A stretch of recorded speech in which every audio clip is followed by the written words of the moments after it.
Ladies and gentlemen, welcome to Insurance Town. I'm the Mayor Heath Sheeran and the host of this podcast. And this one was one that I was digging through the archives and I finally found it. I recorded this one live at the PIA VADC conference back this summer, and I thought I'd lost the video and the audio recording, but I found it with my good friend Byron from Openly, and I'm so excited you guys are here listening to this one. And you have to remember this one was recorded on site during the middle of a conference, so you may hear some background noise, and the audio's not quite studio quality, but it's still great audio, and it's still great content, and I love Byron's energy and what he brings to the table and our industry. So this one is sponsored by my good friends over at Smart Choice, the fastest growing insurance network, hands down, with 10,000 agencies across the country that are using it, and $11 billion in written premium. There is no wonder they're the fastest growing agency network. So check them out. Also, my good friends over at Canopy Connect. Go to usecanopy.com/Heath. I just got to hang out with them last week at ITC and had such a great time with them. And seeing the amount of people that are so thrilled and happy with their service, go to usecanopy.com/Heath and get your discount, get your demo, and check it out. From intake forms to helping you get the deck pages you need to quote your prospect. I'm going to slide out of the way so you can check out this conversation with my good friend Byron Roberts. Byron, how you doing, my man? I'm good. Yeah. It's good to see you. We haven't seen each other for quite It's been some a time. minute. And then when we go back to the text thread, I'm like, I've known you for like 5 years now. Yeah. Like, our text threads go way back. Yeah, it's, what do they say? It's the biggest, smallest industry out there. And That's true. Yeah. 100% facts. Good to see you here. Yeah, it is. So, we're here, and this is the Rock the Block, here in Virginia, at the Virginia Beach. Beautiful setting here. So nice.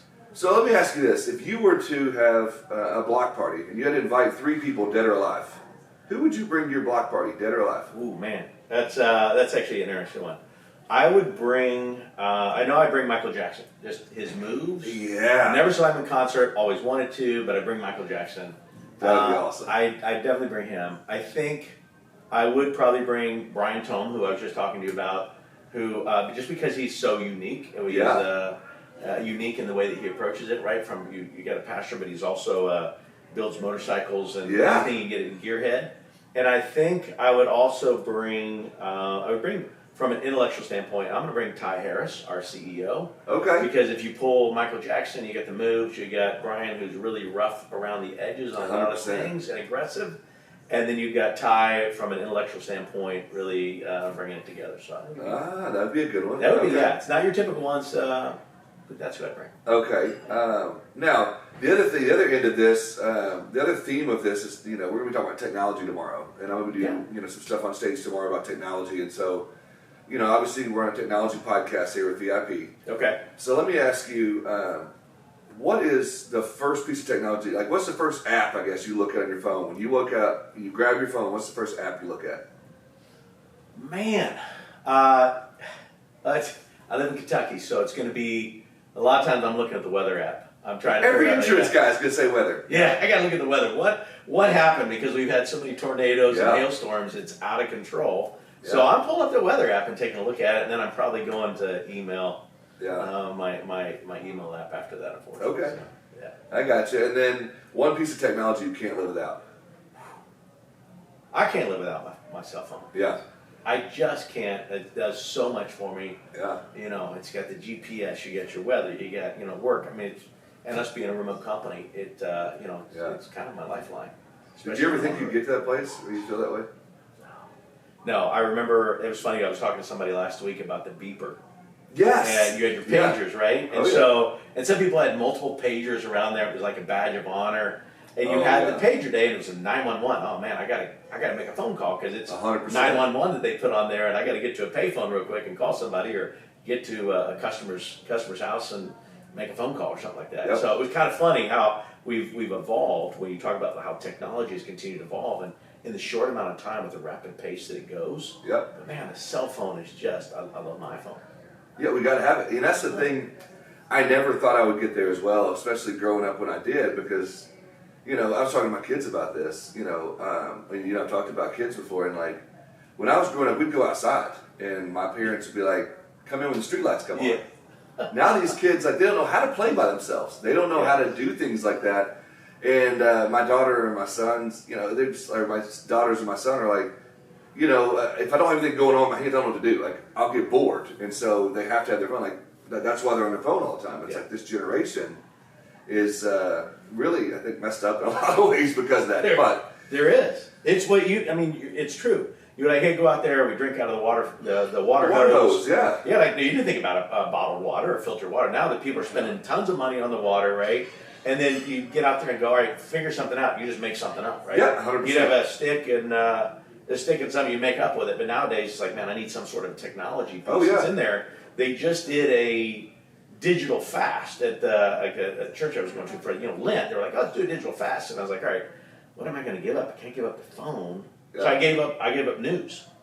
Oh, wow. I gave up news. I didn't look at any news. I still haven't looked at news for probably, it's been probably close to 90 days. I don't know, somewhere around there. I just haven't watched the news. And, I'll hear of news stories, but I get my news from people, which was kind of like old school. I get some of the news. Hey, what's happening? One person asked me, hey, do you know about this? I'm like, no, I didn't know that. Well, tell me about it, right? And it was a conversation piece, whereas before I'd be like, oh, yeah, I know all about that. Yeah. It's interesting how times have changed. And my first computer we're talking technology, right? So first computer was a compact portable computer. Okay. It had a green screen about this big. Yeah. It had 2 floppy drives in it. And it was a suitcase, the size almost like a Samsonite suitcase. You would pick it up and you would carry that thing with you, and it was huge. You talk about that to where you got like a cell phone today. Yeah. It's ridiculous. It's bizarre, and I'm not that old. I hear you. No, we're not that old to have that happen. No. Okay, because speaking of technology and changing and whatnot, openly came around, at a time when, there was a lot of frustration in the industry with quoting and getting the amount of information that you need to get a quote, and, rates going up or rates going down. Actually, when y'all came in, it was more, I guess it wasn't a hard market. So it was, rates were going up, things were happening, and we're still in that hard market. But you guys came in an interesting spot, and you guys decided you were going to kind of revolutionize things and change things a little bit to way you don't need as much information to get those quotes. Yeah. Because you've been at Openly for a little bit now. Talk to me like where the evolution of that was. Like, where did that come from? Like, was that a Ty Harris thing? Was that a developer thing? Like, what was the thought process there? Yeah, that's it. That's an interesting question, because I can't take credit for that one, right? The brainchild, when you look at Ty and Matt as the co-founders of like, hey, what do we need to do? How do we innovate? How do we do it? And I think we look at ourselves as more of an innovative insurance, innovative rather than an insurtech, because the insurtech got that, whatever that buzz, but like we really try to find ways to innovate to help that independent agent. So I think Ty and Matt looked at it and said, there's a gap in the market. We need to find something that's a solution for those independent agents, and that's why we didn't look at going direct. We didn't do that. So right, it was we're going to go through the independent agents because they are the advisors, and we believe in choice. And so when Ty and Matt looked at it, they said, okay, where's the gap? And they went out and surveyed and asked independent agents, like, what's missing? What do you need? What's there? Surprise, right? We go to the people using it, and then we actually ask them, what do you all need? And then we go build it. And that's what they did, was looking at it and saying, all right, we need to build something. So you look at back at 2017, and then they come to market in 2019, like, all right, we've got this. And there's still tweaking going on, but it's amazing to watch how they continue to innovate and say, here's a problem, agency notified us of this, okay, let's fix this. And I'll give you a perfect example of how they listen. But you look at it, there was a gap in the space. They said, let's make it simple, 3 questions, name, date of birth, and address, and we can get it. Now, there's still a little bit of that field underwriting needs to be done, but we need to be agents and ask questions. But I think when we go from that point to looking at, say, all right, we've got a great tool, but I remember when we were printing off on and you've been in the agency space for a long time, and we would print off on the proposal all of the optional coverages that were there, right? You could add some jewelry coverage here or whatever. But we printed on there, and everything was printed with 0 on there if you didn't put anything in there. Yeah. So then that proposal went to the insurer, like, what do you mean I don't have any coverage here? Exactly. And like that doesn't make any sense. So with me notifying our team, I think it was within 2 or 3 weeks, that change was made. And that was no longer on there, and the agent's like, great, this is something I can use. So I think we continue to find ways to innovate, find ways to make improvements along the way. But it's been 5.5 years, I think, that I've been there now. Since the very beginning then, almost. Yeah, you look at it, I think I was employee maybe 14 or 15, somewhere right around there. So let me ask you this. Okay, going back to that, you guys have been committed since day one to the independent channel. Day one, independent, that's what there was no thought No. of DTC, like nothing like that. No. So let me ask you this. Okay, so tell me a little bit, or tell the audience a little bit, if you look over there, tell ACE. Tell them about what y'all have this agent. ACE, Agency Council of Excellence is what it's Tell me about that. What that looks like, and why that's so important to openly. Yeah, it's interesting. Tiff, you know Tiff May, I think, yeah. Yes. So Tiff was like, hey, you know what? We were built by independent agents for independent agents, and so when you look at ACE Council was basically put together to say, all right, let's pull from the agencies and have them counsel us and say this makes sense or this doesn't make sense. And so what happens is we have a group of agency principals from multiple states, and they get together. We've got one coming up actually here at the end of June. We'll be in Denver with that group. And we take what we're thinking or where we're going with different things, and we bump it against them and say, hey, does this make sense? Are we thinking right? Yeah. Are we not thinking right? And so it stays true to what Ty and Matt originally thought about, which was like, we need to be for independent agents and by those independent agents. And so getting their feedback and saying, that makes sense, that doesn't make sense. Hey, that's not really feeling right. What if you all did this? And so, surprise, we're actually talking to the audience that sells our product and says, what do you all need? Does this make sense? And from there, we make iterations and change it. And I'll give you, one of the things that impressed me at one of my first ACE meetings, which we've had going for about 3 years now, is Danielle, who's our product and strategy. She's kind of head of product and strategy. She took all the information of what all the agencies had said at the end of the meeting and summarized it for all of them and said, here's what we heard you all say over these last few days. Here's what your asks were, and here's what we're going to do about it. And they all what? You all, and then we come back and we report to them, hey, here's what we've done on these things. So I think we listen, we innovate where we can and continue to try to do one, and sometimes just not at the speed. I'm impatient. Yeah. And I want things to move quicker, but sometimes engineering's like, hey, we need to get these things done, we need to do this one in our quest for being number one in the independent space. That's where we're going. And, that was kind of where it was birthed out of, was having that speed and taking care of that inconvenience and effectiveness to be able to ask those 3 questions, and try to get a quote there. How important has that continued to be for the last 5 years for independent agents? Do you still hear how important it is?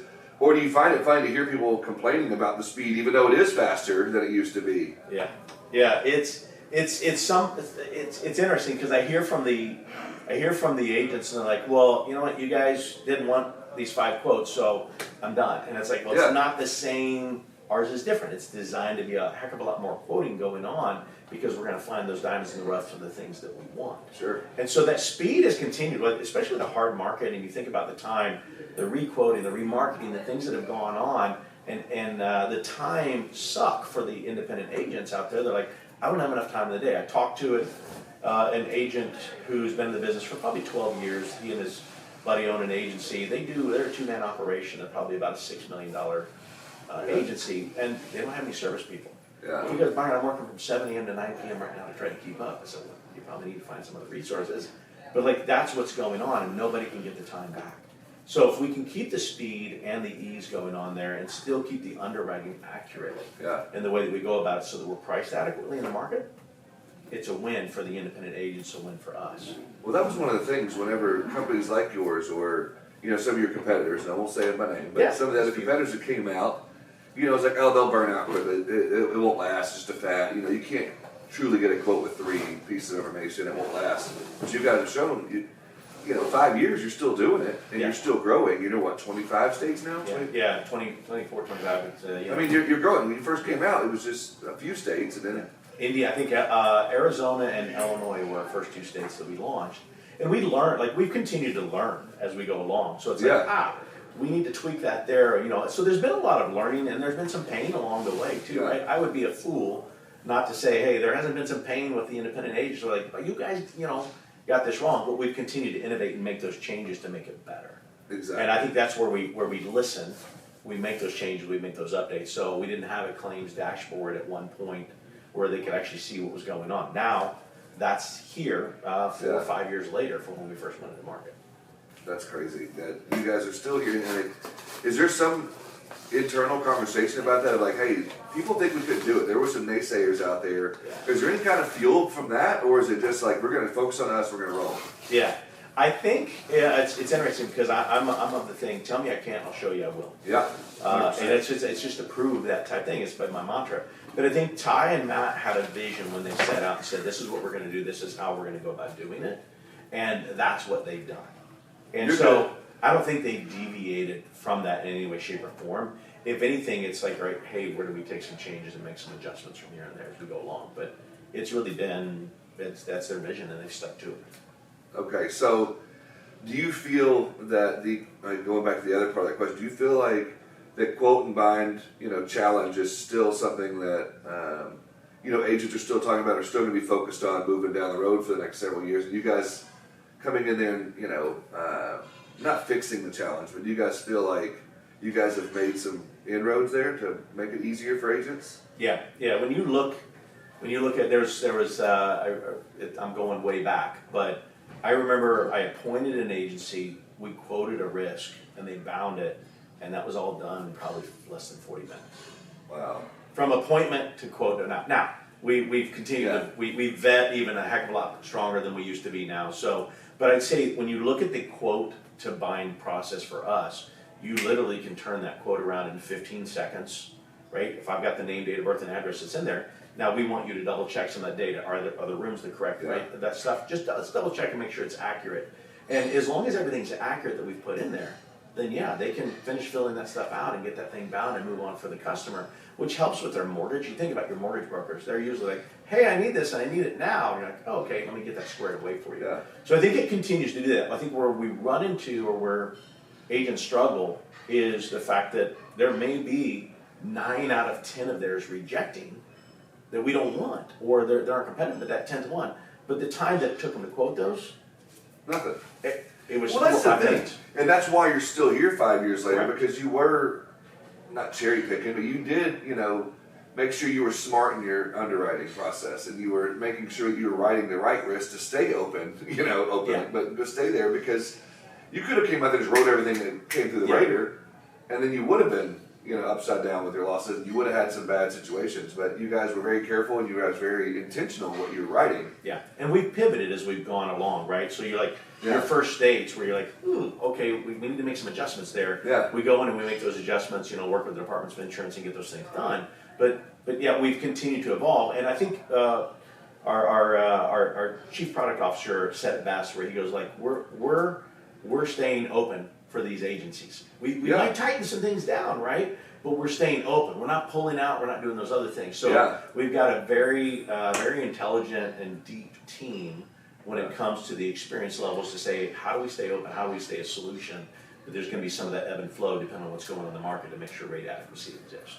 In some of the other, with you guys, in companies like yours that came out, some of the other things that I'd heard early on was, well, they're not on the raters, so they're not going to be hard. They're going to be hard to use, or have to, because the whole point of the raters and some of that, and what you guys are doing is to eliminate keystrokes. Correct. And now you got to go into the rater, and you have to go into openly and some of the other competitors that you have. So, now you guys, from what I understand, there's some conversations with some raters. PL Rater, we're getting ready to go out into PL Rater here and launch some big states. So there's been a big initiative by one of our team members, Ben, and a lot of the other people behind the scenes working on getting the PL Rater and getting us out there. Right, we're looking at some other, like even in Massachusetts. So what do they have? Is it not SharePoint? It's anyways. It's only in Massachusetts, only they use, right? But getting PL Rater in these different states that we're in, where we're not on that one, so that we can help those agents with that speed and ease of what they're trying to do. So Indiana is going to be launching. I think we've got Virginia getting ready to launch, and I think we've got another state. So that's a big tip of the hat working with your all's team over at Vertifor. So yeah, and so now you guys will be able to have the quick 1, 2, 3 on your rater on your platform. But then they can also go ahead and get a quote while they're quoting some other companies on the rater. Yeah. And, hopefully, down the road, maybe you'll be able to bind on some of those raters as well with openly. Yeah, I think we're always looking for ways to make things better. So like if I'm speaking to your audience in this particular case, right? many of them, they'll go into the rater because of the speed, right? I can drop everything in there Yeah. and do it, but they get frustrated with the amount of information they got to put in at times. And so some of the agencies that I've talked to across the country, they'll go in and they'll actually go to open lease quote first because it's three pieces of information. And they'll compare the rest to you. It gives them, and so what happens is that it gives them the data on the property, they don't have to go looking all that stuff up, and they take that information and go, okay, let me go to the rater, and they found that it's faster for them to go that route rather than go to try to look everything up. So they've leveraged us in a way to increase the speed in their agency and the efficiency. We might need to be thanking you for making it easier for me. I'm looking at them like, well, how do you make it, right? Having sat in that seat, like you and I both sat in that seat. We've been on that other side of the coin. 100%. And so we look at carriers at times and go, like, what were they thinking here? I think that's where Openly steps up and does it differently, where they go, let's listen. Yeah. And let's make the changes that we can. So as we continue to launch more states, as we continue to launch more technology, it's, all right, how do we find another solution and roll it out to them? How do we find another solution? And I think the other cool thing that you look at, speaking of technology, is when we have our team that a lot of the agents are used to talking to. It takes them, they chat in with them and it's 17 seconds, they start to respond. And those are real people. Right? These are real people talking. It's not a bot, right? That person's talking to them. But what we do with that team is helping us create more efficiencies, and they test. Before we roll something out to the independent agents, it actually gets tested internally by that team to operate working with the agents to go, hey, there's some bugs, there's a newsflash, right? How do we fix it before we put it in the agent's hand? Yeah. So they're not the test pilots for us. Innovating. I know it seems simple, but they're doing it. Yeah. And so, speaking of innovating, so you've already got down to 3 questions. You've already, disrupted, so to speak. I hate to use that word, it's such a buzzword, but you disrupted that quote and buying process. What could be next? I mean, I know you probably can't give me a whole lot, but is there anything like you guys like broad form are thinking like, what can we do now? Like you got to keep like that competitive nature. You got to keep going. You got to improve. You got to keep going. What's next? Is there some thoughts on that you might be able to share? What not even necessarily openly, but what do you see in the industry going towards that? To get even faster. Yeah, as I talk to some of my counterparts at other carriers and looking at it, they are looking at it and saying, how do we leverage the data sourcing? I just attended a webinar last week where it was all about, you had, Verisk and a bunch of other industry experts talking about like, how do we leverage the accuracy of the data and the detail and getting it in the hands of the carriers so that carriers in general can make better decisions about it? Because they said, you used to look at historical data. Right, this was said on this call, on the webinar, was you look at historical data as an actuary and be able to typically predict the future. Right. And that's what you would base your rating on. And that has changed to where we need crystal balls. Yeah. Because what was happening in the past wasn't all these severe convective storms and the tornadic activity that's happening in Kentucky in December. So we've got to start looking forward. And so they're trying to figure out where do we leverage more of those data points, put it in the hands of the carrier so the carriers can look forward and say, all right, in 10 years or next 20 years, this is what it looks like. So you're seeing less look back for that and more look forward. Yeah, dude, right on. I appreciate you, man, and I appreciate you spending some time with me. Thank you so much, man. I don't want to keep you from the conference any more than I already have. My goal was to show up, be available, right? We didn't have a booth at the conference yesterday. Okay. My goal was just to be visible. That's why I wore my old school, because I have Openly on the back and the front. Yeah. Well, either way, man, I really appreciate you being here, hanging out with us today, and recording a little bit of content with me. Man, it was a fun conversation. Yeah, it was a good conversation.